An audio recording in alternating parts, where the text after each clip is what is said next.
하나님 말씀 로마서 14장 13절부터 23절까지의 말씀입니다.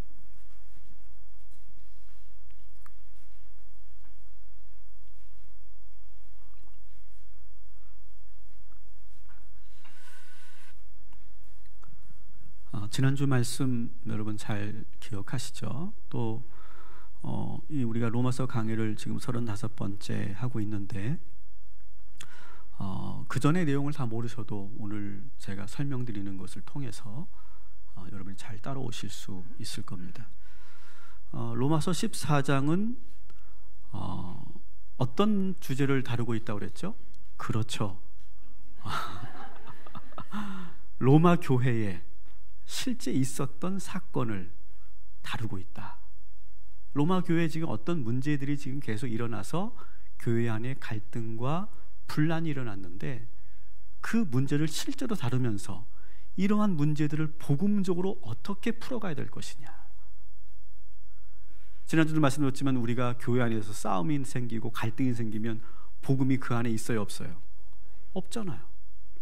교회 안에서 싸움 나면요, 내가 정말 믿는 사람인지 복음의 사람인지 구별이 안 될 정도로 막장으로 가잖아요. 왜 그러느냐? 복음은 듣긴 들었지만 예배를 하긴 하지만 그 문제 앞에서 복음적으로 해결하려고 하지 못하기 때문에 그래요. 그래서 오늘 여러분 다시 이 말씀을 여러분 함께 들으면서 교회 내에 어떤 문제가 일어나든 그것을 복음적으로 해결하시기를 주님의 이름으로 축원합니다. 그래서 그 당시 로마 교회에는 어떤 문제들이 있었다고요? 3가지. 첫 번째가 뭡니까? 먹는 문제였죠. 그죠? 그래서 어떤 성도들은 고기를 먹으면 안 된다. 그리스도인은 경건하게 살아야 되기 때문에 그런 육식을 하거나 특히 어떤 제사의 그런 음식을 먹는 거, 그것은 너무나 부정한 것이다. 항상 그렇게 고결하게 경건하게 구별되어서 살아야 된다라고 하는 입장이 있었고, 또 한쪽에서는 왜 자꾸 그렇게 율법적으로 돌아가려고 하느냐, 하나님께서 율법을 폐하시고 우리들에게 자유함을 주셨는데 왜 먹는 문제 가지고 그렇게 시시비비를 자꾸 가리려고 하느냐라고 하는 그런 논쟁이 교회 안에 붙었었다라고 하는 거. 두 번째는 무슨 문제죠? 절기의 문제. 우리가 그리스도인이 되었지만 구약 시대부터 하나님께서 우리에게 주신 그 율법대로 우리는 절기를 철저히 지켜야 된다라고 하는 입장을 가지고 있는 그런 성도들이 있었던 반면에 왜 자꾸 구약의 율법을 자꾸 매이려고 하느냐? 이미 구약의 율법은 폐하여 줬고 하나님께서 예수님 그리스도께서 우리의 모든 율법을 폐하시고 우리에게 믿음으로 자유함을 주셨는데 왜 자꾸 율법적으로 돌아가려고 그렇게 하느냐라고 하면서 또 교회 안에서 분란이 일어났죠. 3번째 문제는 무슨 문제예요? 마시는 문제. 오늘 우리가 다루게 될 본문에 나오는 건데 무엇을 마시는 문제일까요? 포도주를 마시는 문제. 술 문제를 지금 다루고 있습니다. 사실 이것은 오늘 현대 교회에서도 상당히 민감한 부분입니다. 근데 그 당시에도 민감했던 부분이고, 오늘 제가 설교를 하는데 여러분이 이 민감한 문제를 들으면서 오해할 수도 있는 저의 입장에 대해서 상당히 지금 두렵고 떨립니다. 우리 목사님이 이런 입장이야 라고 생각할까 봐 사실은 잘 다루지 않는 부분이에요. 괜히 여기서 말 실수했다가는 2단 3단 될 수도 있고 목사님이 어떤 그런 신학적 입장을 가지고 있는 그런 사람이야 이렇게 규정될 수 있기 때문에 상당히 예민한 부분이지만 저는 말씀, 이 본문에 있는 내용을 그대로 여러분들에게 전하고 여러분들이 여러분이 이것을 분별하시면 좋겠어요. 자, 21절에 이제 바로 그 문제가 나와요. 21절 한번 같이 읽어보겠습니다. 고기도 먹지 아니하고 포도주도 마시지 아니하고 무엇이든지 내 형제로 거리끼게 하는 일을 아니함이 아름다우니라. 아멘. 자, 이 포도주를 마시라는 거예요? 마시지 말라는 거예요? 마시라는 건가? 마시지 말라는 건가? 마시지 말라. 그 문제로 우리가 지금 다루려고 합니다. 자, 그런데 우리가 지난주도 말씀드렸지만 이 복음에 기초한 이런 갈등의 문제, 이러한 그 논쟁의 여지가 있는 이 문제를 풀 때 복음에 기초한 사람들은 어떻게 하느냐? 이분법적으로 가지 않는다라고 하는 거예요.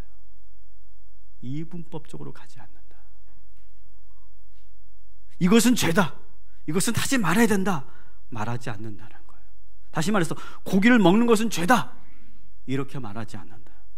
혹시 고기를 먹지 않는 것은 금욕주의니까 그 신앙은 잘못된 거다, 이렇게 판단하지도 않는다. 절기 문제도 마찬가지. 절기를 지켜라 마라, 이렇게 이분법적으로 보지 않는다. 여러분, 우리 그리스도인들이 좀 한 번만 더, 이제는 우리가 좀 성숙한, 그리고 좀 유아적인 신앙에서 우리가 좀 더 성장한 그런 신앙의 모습으로 우리 가기 위해서는 이런 이분법적인 흑백 논리에서 좀 벗어날 필요가 있어요. 이분법적 사고가 단순 명료하죠. 단순 아니고 아주 명료하죠. 해라 마라 이렇게 하면 되니까. 근데 여러분, 우리의 삶은 다양합니다. 그리고 다층적이고 다면적입니다. 그래서 이것을 그냥 무자르듯이 딱 이렇게 설명해 주지 못하는 일들이 참 많이 있다. 그래서 절기를 지켜야 된다, 지키지 말아야 된다, 고기를 먹어야 된다, 먹지 말아야 된다, 이것을 그렇게 쉽게 이분법적으로 설명하기 어렵다. 복음은 그렇게 이분법적으로 이 문제를 다루지 않는다라고 하는 것을 이 바울의 논리를 통해서 여러분들이 보기를 바랍니다. 그러면서 지난주에 말씀드렸던 것처럼 교회 안에는 두 유형의 성도들이 있다. 어떤 유형입니까? 그렇죠. 믿음이 약한 자와 믿음이 강한 자로 나뉘더라. 근데 여기서 계속 여러분 이 부분을 놓고 오늘도 제가 계속 이 부분을 자세히 설명할 건데, 믿음이 약하다는 것은 믿음이 없거나 초신자를 말하는 게 아니에요. 여기 나오는 이 두 유형은요, 제가 보기에는 교회 안에서 그래도 신앙생활을 열심히 하고 있는 사람들일 가능성이 많아요. 그러니까 여기서 믿음이 약하다라고 하는 개념은 믿음이 없다라든지 초신자의 그런 개념이 아니다라고 하는 거예요.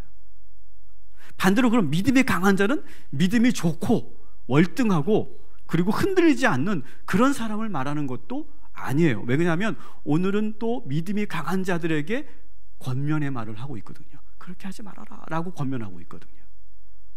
그래서 믿음이 강한 자로, 믿음이 약한 자로 표현되어서 그렇지, 여기서는 믿음이 약한 자가 부정적인 표현이거나 믿음이 강한 자가 긍정적인 표현이다, 이렇게 말하기 어렵다. 자, 그렇다면 믿음이 약한 자라고 하는 사람은 어떤 사람인가? 한번 우리가 이 제 설명을 듣고 여러분이 다른 이름을 좀 붙여주시면 어떨까 생각이 드는데요. 저도 적절한 그런 다른 이름이 떠오르지 않았지만 제가 설명을 해볼게요. 믿음이 약한 자라는 자들은 어떤 사람들이냐면 교회 안에서 원칙과 규칙을 철저히 지키려고 하는 사람들이에요. 좀 의외죠? 그래서 신앙의 규칙을 딱 정해놓고 그것을 철저히 잘 지키는 거예요. 그런 사람들이에요. 근데 여러분, 이런 사람들의 특징이 있고 이런 사람들의 시험에 드는 그런 지점이 있어요. 이렇게 자기 신앙의 규칙을 철저히 잘 지키는 것은 중요한데, 이러다 보면 어떤 문제가 생기죠? 어느 순간에 이 규율에 스스로가 매이게 돼요. 매이게 된다는 거예요. 그래서 예를 들면 고기 문제를 놓고 우리가 다시 예를 든다면, 고기를 나는 먹지 않는 것이 내 신앙의 원칙이야 라고 했는데 먹었어. 한 점을 먹었어. 나도 모르게. 배고팠나 보지? 어쨌든 먹었어. 그럼 어떻게 돼? 이 사람은 너무 괴로운 거예요. 너무 죄책감이 드는 거예요. 그래서 막 그냥 이게 체하고 막 소화불량이 생기고 막 그냥 토를 하고 막 그런 반응이 보이는 거예요. 막 절기를 제대로 지키지 않은 것에 대해서 막 심한 죄책감을 갖는 거예요. 그리고 작정한 것이 완벽하게 지키지 못한 것 때문에 막 괴로워하는 사람들, 이런 사람들이 믿음이 약한 사람이다, 이렇게 분류하고 있어요. 여러분, 우리 그리스도인들에게는 사실 다 이런 모습이 다 있어요. 그렇죠? 없나? 여러분들은? 여러분, 신앙이라면 사실은 이런 저절로 어떤 신앙의 패턴에 들어가게 되고 그 신앙의 규율에 들어가면서 내가 그 규율을 잘 지키려고 하는 노력을 하게 되고 하는데 그게 완벽해지지 않으니까 막 그것 때문에 괴로워하고 그러죠. 40일 작정을 했는데 하루를 빠졌어. 그러면 막 얼마나 막 괴롭습니까? 그리고 막 하나님이 막 혼낼 것 같고 이것 때문에 내가 정말 벌을 받을 것 같고 막 그런 그 죄책감 속에 빠지지 않습니까? 이것이 바로 어떤 신앙의 원칙과 그런 규칙을 지키려고 하는 사람들이 항상 넘어지는 지점이에요. 그리고 또 언제 또 이 사람들이 넘어집니까? 이것이 나에게만 그렇게 적용되는 것이 아니라 이러한 생각을 갖고 있는 사람들은 어떻게 합니까? 다른 사람에게도 이 기준을 갖다가 된다는 거죠. 그래서 이런 자기의 그런 신앙의 기준을 갖다 놓고 그리고 성도들을 판단해요. 그리고 자기의 신앙관으로 그렇게 사람들을 판단하고 비판해요. 그래서 상대를 비판하고 지적하고 문제 제기하는 그런 일들이 교회 안에서 일어나더라는 거예요. 집사님, 고기를 왜 먹었어? 고기 먹으면 안 돼. 이렇게 말하는 거예요. 왜 절기를 지키지 않았어?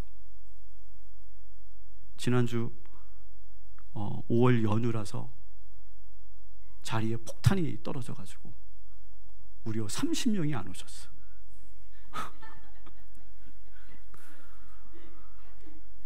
내가 이분들에게 전화를 해가지고 꼭 묻고 싶었어. 왜 안 오셨냐고. 그런데 여기서 그걸 묻는 것이 적절한가?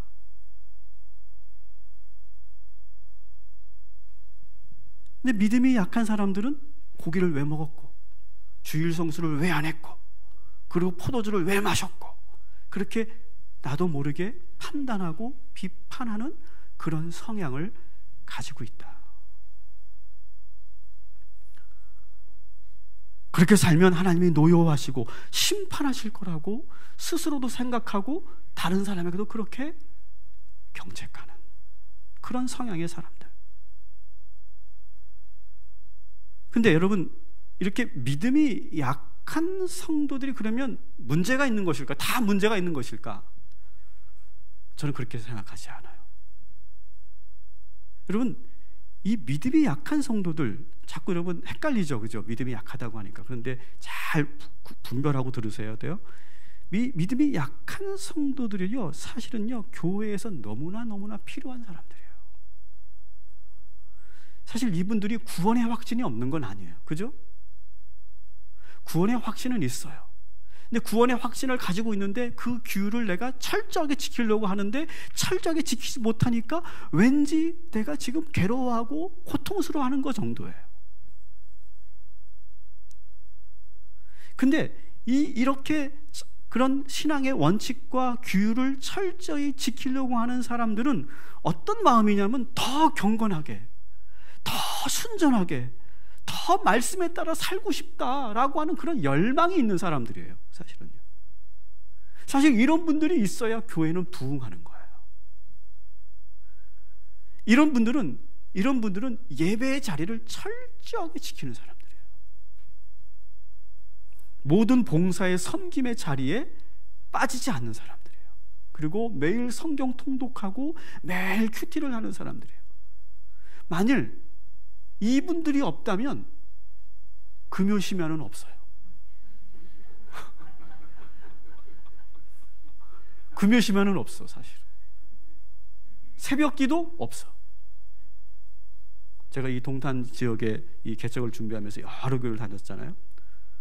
근데 놀라운 것은요, 이 지역에 있는 교회들이 금요심야가 거의 죽었어요. 금요 기도를 안 하는 교회가 너무 많고요. 교회가 우리 교회보다 몇 배로 더 많은데 금요심야 때는 20명, 뭐 10대 명 그렇게 모여요. 야, 이거 상당히 문제구나. 근데 이렇게 믿음이 약한 이 유형의 성도들은요, 예배의 자리를 철저하게 지킵니다.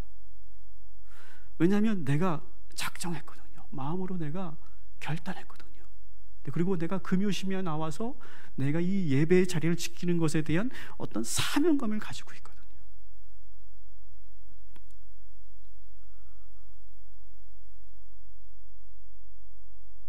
그러면 여러분들은 지금 믿음이 강한 자일까요? 믿음이 약한 자일까요?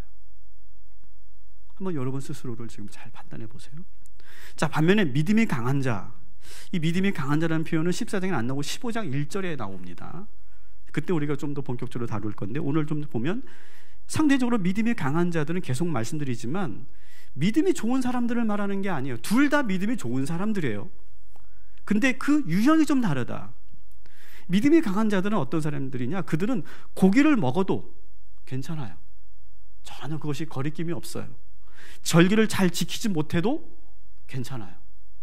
이미 그것은 율법 시대, 구약 시대의 절기이기 때문에 그것을 막 율법적으로 지키는 것이 그렇게 중요하지 않다라고 보는 거예요. 그래서 신앙생활을 할 때 본인이 구원과 직접적인 연관이 없어 보이는 것에 대해서는 좀 더 자유하게 이렇게 신앙생활을 하려고 하는 그런 성도들을 여기서는 믿음이 강한 자 이렇게 지칭하고 있는 거예요. 하나님은 예수님을 이 땅에 보내셔서 모든 율법으로부터 자유함을 주셨고 구원의 선물을 주셨다. 이것을 아주 확고하게 믿는 사람들. 그래서 그 어떤 규율과 법규에 매이지 않아도 된다. 이제는.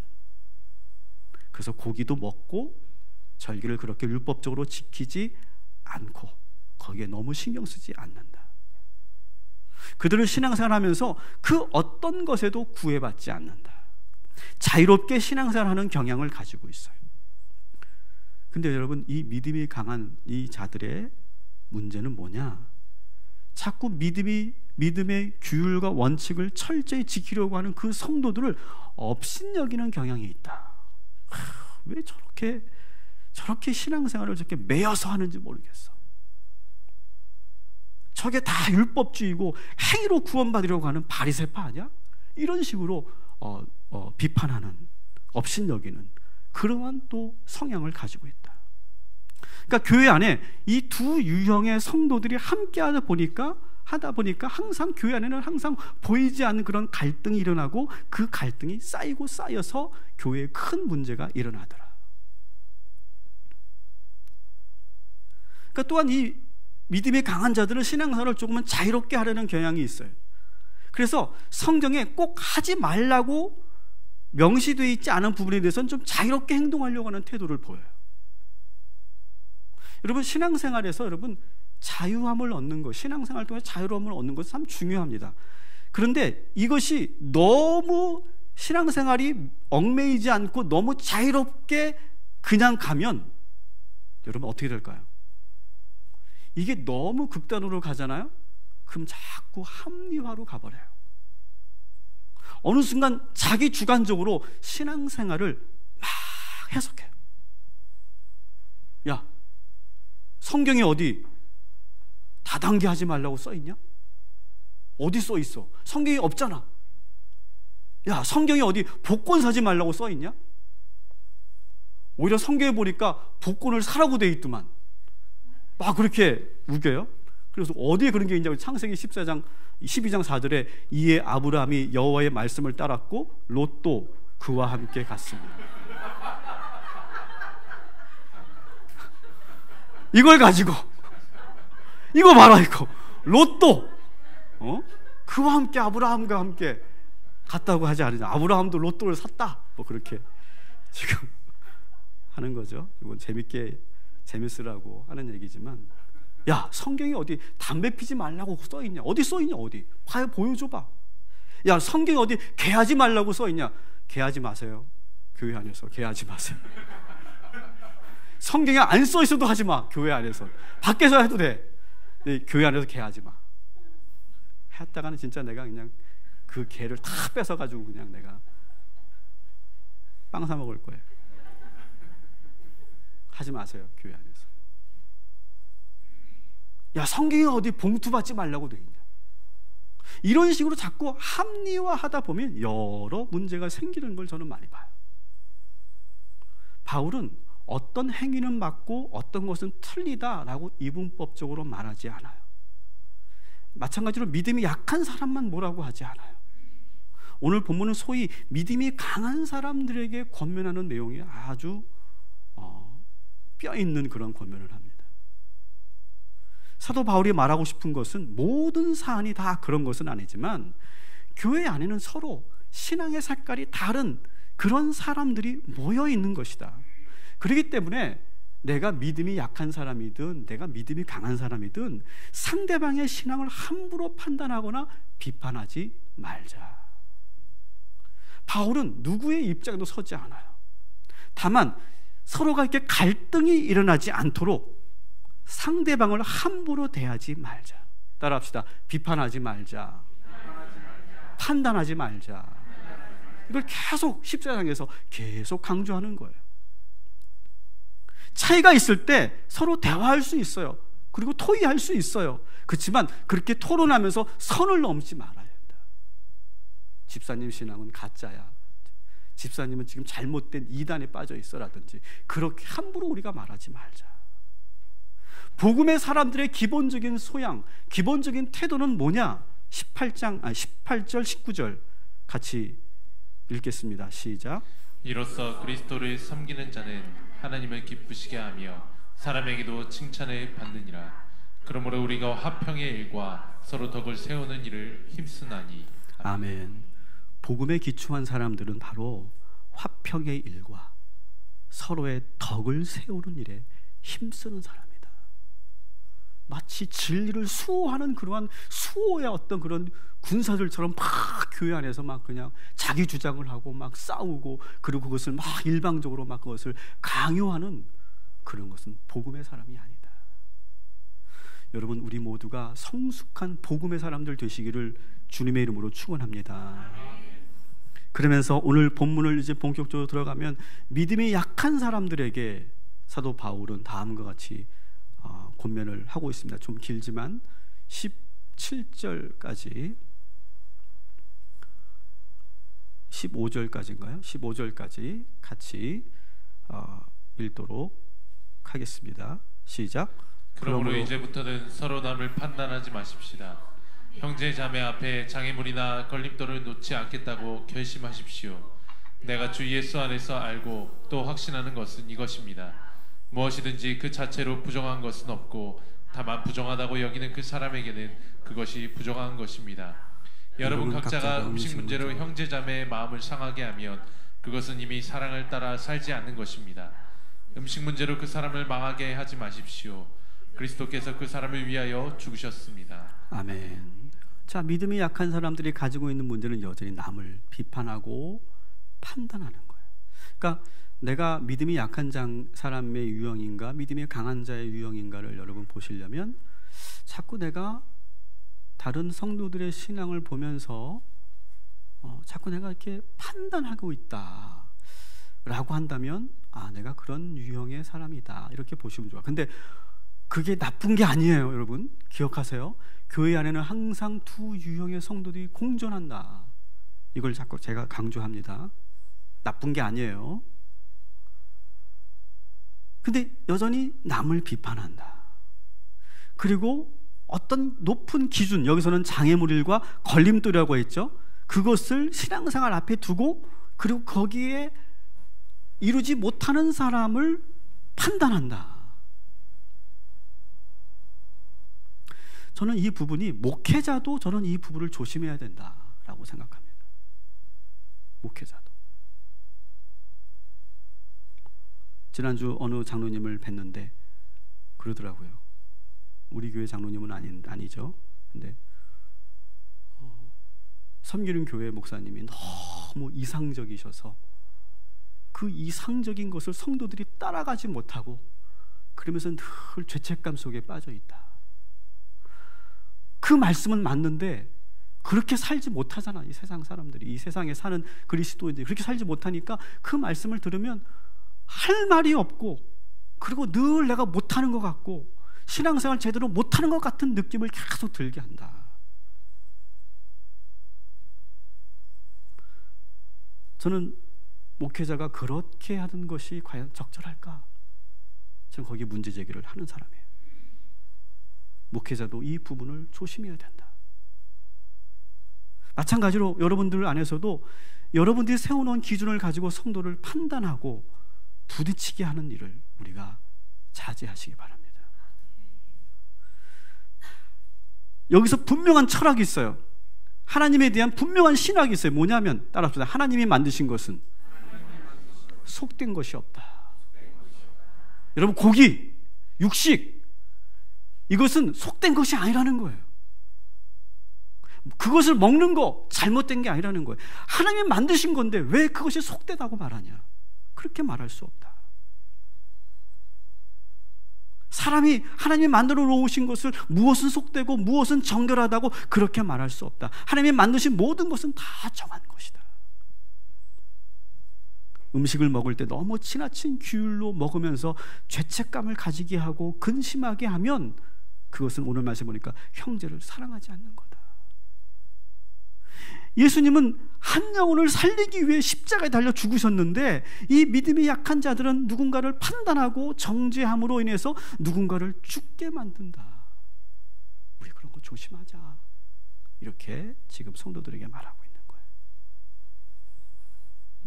반면에 믿음이 강한 사람들은 어떤 문제를 가지고 있느냐? 바울은 믿음이 강한 사람들에게도 권면을 하는데, 믿음이 강한 사람들은 자유롭게 남을 의식하지 않고 신앙생활을 하고 행동합니다. 먹는 것도 거리낌이 없습니다. 고기도 먹습니다. 여기서 보니까 포도주도 마십니다. 그 어떤 죄책감을 느끼거나 그러지 않습니다. 그러면서 하나님의 사랑과 구원에 대해서 의심하지 않습니다. 그런데 문제는 자기 확신대로 자유롭게 행동한다고 해서 다 그걸로 끝나는 게 아니라는 거예요. 여러분, 교회 안에는 아까 제가 말씀드린 것처럼 이렇게 원칙과 규율을 중요시하는 사람들이 꽤 많이 있어요. 그렇죠? 이것을 중요하게 생각하는 사람이 꽤 많이 있어요. 그리고 이제 막 신앙생활을 시작한 분들도 교회 안에 있어요.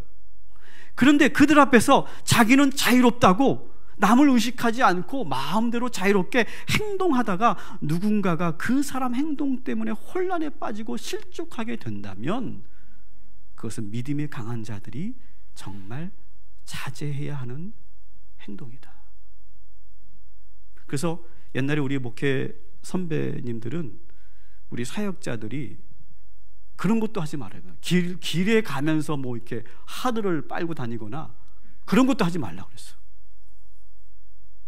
혹시 성도들이 보고, 야, 목사님이 저렇게 쭈쭈바를 이렇게 들고서 길을 다니면서 그걸 쪽쪽 빨아먹냐? 그런 것도 보이지 말라고 그랬어요. 근데 제가 젊을 때는 그럼 어떻게 살아? 라고 했는데 저는 이 정식이라고 생각해요.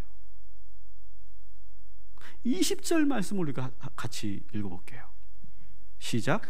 음식 때문에 하나님의 일을 무너뜨리지 마십시오. 모든 것이 다 깨끗합니다. 그러나 어떤 것을 먹음으로써 남을 넘어지게 하면 그러한 사람에게는 그것이 해롭습니다. 아멘. 내가 자유로운 건 좋은데 그로 인해서 누군가를 넘어지게 한다면 그런 일을 하면 안 된다. 이런 분들이 계시죠. 신앙생활하면서 이런 교인들이 계십니다. 야, 와인은 왜 안 되냐? 와인은 성경에도 돼 있고 와인은 음료인데 성경에 보니까 다 마시던데, 베드로도 마시고 뭐 다 마시던데 뭐 그거 어떠냐? 성경에 어디 와인 먹지 말라고 돼 있냐? 그러면서 교인들이 모인 모임에서 와인을 마셔. 여러분, 이 문제를 여러분 어떻게 생각하십니까? 만약 그 자리에 규율과 원칙을 순전하게 지키려고 하는 성도들이 그 자리에 있었다면 절대로 해서는 안 되는 행동이죠. 초신자들 가운데는 여러분, 신앙생활을 처음 하는 분들은 이런 생각을 많이 갖습니다. 마치 내가 교회를 다니면 마치 신학을 해야 될 것 같은 느낌을 갖는 분들이 있어요. 그래서 내가 이제 교회를 다닐 거니까 술도 끊어야 되고 내가 좋아하는 것도 다 끊어야지. 그렇게 생각하는 그러한 결단을 가지고 이제 신앙생활을 막 하려고 하는데 집사님, 권사님이 어떠냐? 와인도 괜찮아 라고 말한다면 그 초신자들은 어떻게 생각하겠냐는 거예요.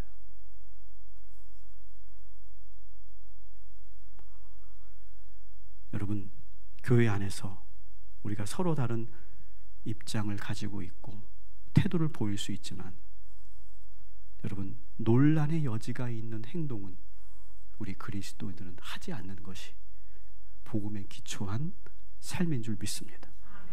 21절에 더 분명하게 명시되어 있죠. 같이 읽습니다. 고기를 먹는다는가 술을 마신다는가 그 밖에 무엇이든지 형제나 자매를 걸려 넘어지게 하는 일은 하지 않는 것이 좋습니다. 아멘. 나의 자유로운 신앙이 다른 성도들을 넘어지게 하는 일이 있다면 그것은 우리가 하지 말아야 된다.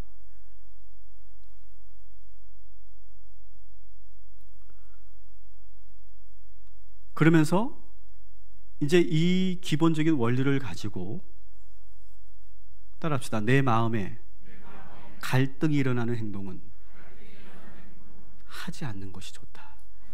그러니까 내가 이것을 해야 될까 말아야 될까? 뭐 성경에서 이게 분명히 명시되어 있지 않은데 이게 어떻게 해야 될까라고 여러분이 판단해야 될 그런 행동들이 많이 있잖아요. 선택들이 많이 있잖아요. 그럴 때 지금 이 말씀을 여러분들이 잘 보십시오. 22절 같이 읽겠습니다. 시작. 여러분 각자가 지니고 있는 신념을 하나님 앞에서 스스로 간직하십시오. 자기가 옳다고 생각하는 일을 하면서 스스로를 정죄하지 않는 이는 복이 있습니다. 아멘. 자, 이 말씀 뭐냐면 우리는 각자 어떤 신앙에도 입장이 있고 어떤 그런 내가 갖고 있는 그런 신념이 있어요. 그러니까 신앙생활하는데 고기를 먹는 것 전혀 문제가 되지 않는다. 신앙생활에 포도주를 마시는 것은 경건하지 못한 행동이다. 입에도 절대 대면 안 된다. 이런 서로가 상반된 신념을 가지고 있어요. 근데 이 모든 신념 속에서 내가 그 신념이 내가 그 행동을 하면서 흔들린다.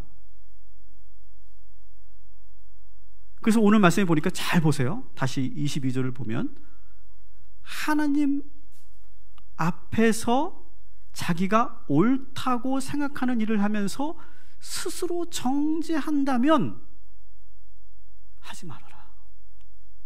무슨 말인지 알아듣겠죠? 내가 지금 어떤 행동을 했어. 근데 내가 지금 머리로 분명히 내가 합리화했고 내가 분명히 이것은 문제없어 라고 했는데 자꾸 내 마음속에 거리낌이 있어. 왠지 해놓고도 왠지 찝찝해. 그러면 하지 말자는 거예요. 그러면 하지 말잖아.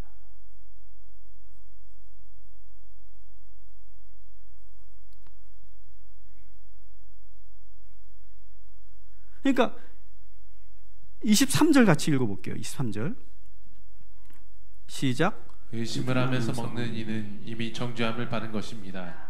그것은 믿음에서 한 것이 아니기 때문입니다. 믿음으로 하지 않는 것은 다 죄입니다. 아멘. 그러니까 내가 의심하면서 먹는다, 의심하면서 마신다, 그렇고 내가 괴로워한다.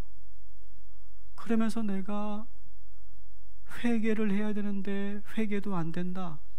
회개를 해놓고도 내가 지금 하나님으로부터 용서받았는지 안 받았는지 확신이 없다. 이것으로 인해서 나의 믿음이 점점점 멀어지고 있고 그리고 내가 정말 자꾸 죄에 물들어가는 것처럼 느껴진다. 그러한 상황이 되는 행동들은 하지 말자.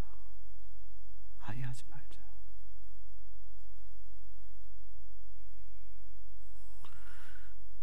제가 신학교 다닐 때 아주 유명한 신학자들이 있습니다. 뭐 그 당시에는 저희 때는 그 폴 틸리히라고 하는 신학자도 있고요. 칼 바르트라고 하는 신학자도 있습니다. 이 폴 틸리히는 상당히 좀 진보적인 입장에 서 있는 신학자이고요. 반면에 칼 바르트는 상당히 신정통주의라고 말하면서 조금 아주 보수적인 입장에 서 있는 신학자예요. 근데 제가 깜짝 놀란 것은 그 신학만 봐서는 이 칼 바르트가 상당히 보수적인 입장에 가지고 있는 그러한 신학자로 알고 있었는데 그분은 파이프 담배를 되게 좋아했어요. 거의 꼴초에 가까웠어요. 그래서 항상 파이프를 물고 있어요. 얼마나 부럽던지. 신학을 하면서도 파이프를 할 수 있고, 야, 독일이라는 저 사회는 좀 어떤 사회냐 도대체. 신학교 때 그게 참 부러웠었던 적이 있었어. 그러면서 한때는 막 우리 신학생들이 막 그것 때문에 혼란스러워하기도 하고 막 그것 때문에 논쟁도 벌이기도 하고 그랬어요. 근데 제가 그걸 딱 정리한 게 있어요. 그들은 오늘 이 말씀에 근거하면 그들은 의심하지 않아요. 파이프를 하든 뭐 와인을 마시든 전혀 그것이 의심하지 않는 강한 믿음을 소유한 그런 독일인이에요. 유럽 사람들이에요. 근데 여러분, 우리 한국 교회 문화는 어떤지 아십니까? 한국 교회 문화는 역사적으로 어떻습니까? 술, 담배 문제 어떻습니까? 이것을 절대 하지 말자라고 역사적으로 그것을 하나의 절대 원칙처럼 그렇게 세워뒀던 역사가 있어요. 그래서 지금도 그리스도인은 술, 담배 하지 않는다. 이것이 믿지 않은 사람들도 그걸 다 알고 있을 정도예요. 그런데 야, 독일 봐라, 유럽 봐라, 폴틸리 봐라, 칼바르트 봐라, 야, 이러지 않냐? 그러면서 그렇게 하는데 내 마음속엔 여전히 거리낌이 있고 죄책감이 남아있고 왠지 내가 찜찜하고, 그리고 내가 하면서도 오늘 이 23년인 것처럼 막 스스로 내가 정죄하고 있고, 그러면서 내 믿음이 점점 위축되고 왜소해진다면 그런 행동을 뭐하러 하느냐라고 하는 거예요. 유럽 사회와 한국 사회는 달라요. 여러분, 따라합시다. 오늘 23절에 그렇게 되어 있습니다. 따라합시다. 믿음으로 하지 않는 것은 다 죄입니다. 그러니까 그 행동이 옳으냐 그르냐 그거를 지금 바로 말하지 않고, 내가 그 행동을 하면서 나는 그래도 하나님 보시기에 나는 믿음이 흔들리지 않아 라고 하는 것이 정말 이렇게 합리화하는 게 아니야. 이것은 그렇게 합리화하면서 그렇게 하고 싶은 걸 하라는 게 아니야. 정말 그것이 명료한 사람들. 그런데 한국의 대부분의 크리스찬들은 이 문제에 자유하지 않아요.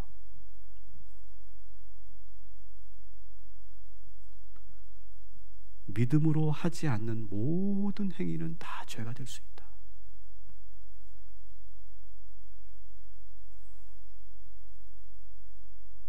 여러분, 우리 안에 그런 믿음이 흔들릴 만한 그런 행동을 내가 해야 되는지 말아야 되는지를 놓고 고민한다면 사도 바로 어떻게 하라고요? 아예 하지 말아라. 그거 해서 너희들한테 유익이 되지 않는다. 이것이 복음을 품고 있는 우리 그리스도인들의 신앙생활이라는 거 여러분 잘 기억하시고, 여러분 우리가 이분법에 빠지지도 않으면서 남을 판단하거나 정죄하지도 않으면서 내 스스로 어떤 규율에 너무 얽매이지 않으면서 믿음이 강한 자처럼 우리가 행동하면서도 늘 누군가를 내가 실족하여 넘어지지 않도록 우리가 깨어있는 우리 동탄 꿈의 교회 성숙한 성도를 되시기를 주님의 이름으로 축원합니다.